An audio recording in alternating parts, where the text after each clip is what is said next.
Good morning દોસ્તો, welcome to my new vlog.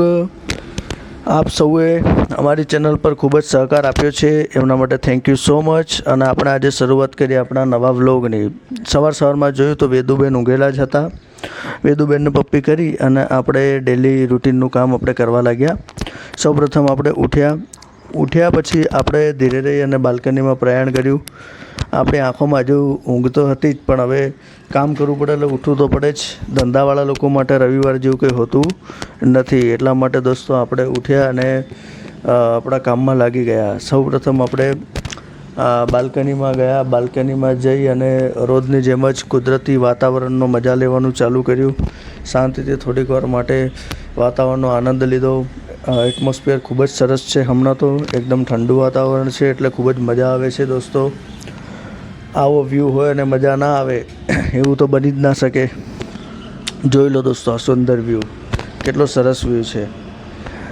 ધીરે આપણે હજી પણ એમાં તમને થોડું ઘણું સારું બતાવીશું, જેમ સમય જશે એમ. તો દોસ્તો, આ વ્યૂ કુદરતી રીતે બનાવેલો છે, કોઈ આર્ટિફિશિયલ વ્યૂ હોતો નથી. પછી આપણે નાહી ધોઈ અને તૈયાર થઈ ગયા અને આપણે આ વાળ દાઢીને કમ્પ્લીટ સેટ કરવા લાગ્યા. પછી આપણે જોયું તો વેદુબેન તો હજી પણ ઊંઘેલા જ હતા. મને લાગ્યું કે વેદુ હવે જાગી ગયા છે, પણ વેદુ જાગી નહીં. પછી આપણે ભગવાનની પૂજા અર્ચના વંદના કરવા માટે આવી ગયા. દીવો સળગાવ્યો, ભગવાનની પૂજા કરી, શાંતિથી 2 હાથ જોડ્યા અને ભગવાનને પ્રાર્થના કરી. ડેલી રૂટીનમાં આપણે ભગવાનની પ્રાર્થના કરતા જ હોઈએ છીએ. તો ભગવાનની પ્રાર્થના કર્યા પછી પાછું આપણે જોયું તો વેદુબેન તો હજી ઊંઘેલા જ હતા. એક વાત યાદ રાખજો દોસ્તો, ઘરમાં નાનું બાળક હોય તો એ નાના બાળકને જોઈને તમારા આખા દિવસનો થકાન દૂર થઈ જાય છે. એટલે હું સવારે ઉઠું ત્યારે મારી દીકરીનો ચહેરો દેખું, ઘરે આવું ત્યારે પણ મારી દીકરીનો ચહેરો પહેલો દેખું. એને હસતી જોઈ અને મને મારું બધું ટેન્શન ભૂલાઈ જાય છે દોસ્તો.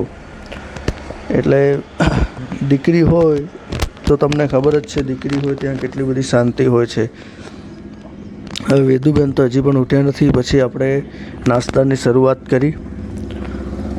મેડમે નાસ્તો બનાવ્યો હતો, તો એ નાસ્તો આપણે ખાધો. બહુ મસ્ત નાસ્તો બનાવ્યો હતો, ચા સાથે નાસ્તો. આપણો નાસ્તો પત્યો પછી આપણે પાછું જોયું તો વેદુબેન તો હજી પણ ઊંઘેલા જ હતા. હવે મારો મૂડ ઓફ થવા લાગ્યો, કેમ કે મારે કામ પર જવાનો ટાઈમ થઈ ગયો અને વેદુ હજુ ઉઠી ન હતી. તો એને ઊંઘેલી દેખીને મારે કામ પર જવું પડ્યું. દોસ્તો, કેવું લાગે તમે જ વિચારો કે જ્યારે આપણી દીકરી ઊંઘેલી હોય અને આપણને કામ પર જવું પડે અને એ ઉઠીને દેખે તો મારા પપ્પા ક્યાં છે, તો એને જોવા જ ના મળે. પણ આ બધું નોર્મલ લાઈફમાં ચાલતું હોય છે.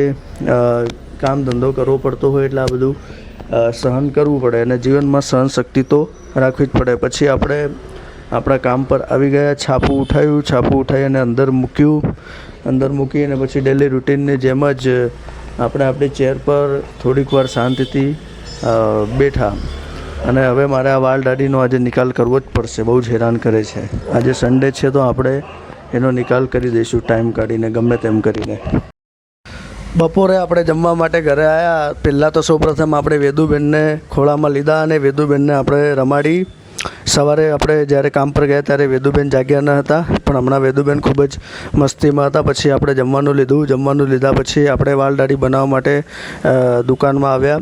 પછી આપણે મસ્ત વાળ દાઢી બનાવી લીધા અને ખૂબ જ સરસ લાગે છે. હવે થોડું ફ્રેશ પણ લાગે છે આપણને શરીરમાં. પછી આપણે વેદુબેનને પાછા થોડીક વાર રમાડ્યા અને વેદુબેનને એના રમકડામાં થોડીક વાર આપણે રમાડ્યા. એ બધું કર્યા પછી વેદુને આપણે આઈસ્ક્રીમ ને ચોકલેટ ને મેંગો ડેલી ને એવું બધું વેદુબેન માટે લાવ્યા. વેદુબેને થોડીક વાર ચોકલેટ આઈસ્ક્રીમની 2 સ્પૂન ખાધી, થોડી, પણ એને પસંદ આવી કે નહીં એવી ખબર નહીં. પછી એને મેંગો ડોલીને લીધી અને મેંગો ડોલીનો સ્વાદ લીધો દોસ્તો.